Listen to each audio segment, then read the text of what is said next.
In 2008, the Japanese Selene probe obtained photographic evidence of the moon landings, by comparing the image on the left, from the Apollo 15 landing, taken in July 1971 to its own 3D terrain camera images. They were exactly the same. The terrain of the left photo matches with the terrain of the right photo.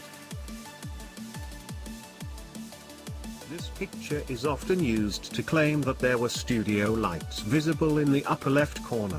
They were not studio lights, as explained by Roger Launius, of the Smithsonian's National Air and Space Museum. The lights in the photo are simply sun flare.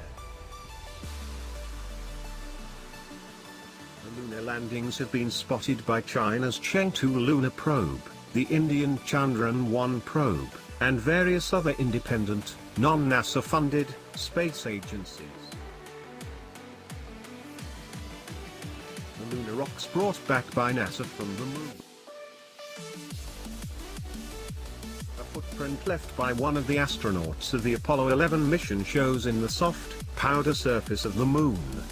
And also almost 10,000 persons gathered in New York's Central Park to watch on giant television screens and cheer as the astronaut Neil Armstrong takes first step on the moon.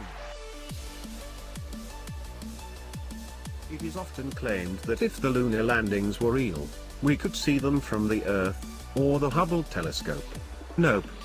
Fact is that they are just too far away and also are very small as compared to the distance between the Earth and the Moon.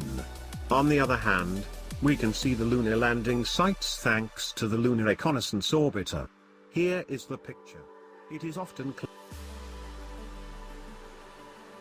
the photos seemed real and realistic. These photos are of the view outside the Neil Armstrong's window just after landing on the lunar surface. And this is the photo of Edwin E. Aldrin, a junior lunar module pilot standing on the lunar surface after the Apollo 11 moon landing. One of the claims made to support the hoax theory is that there were no stars pictured from the surface of the moon. There were no stars visible in any photo taken from the moon by the NASA astronauts.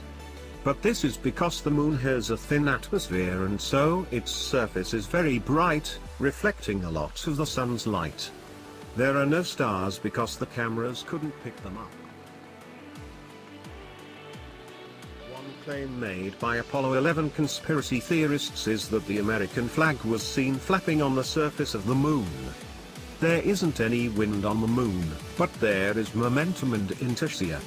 The fabric of the flag was moved around while being set in position, and naturally waved as it was being set up.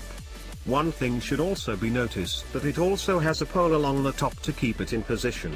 Otherwise it would hang straight down.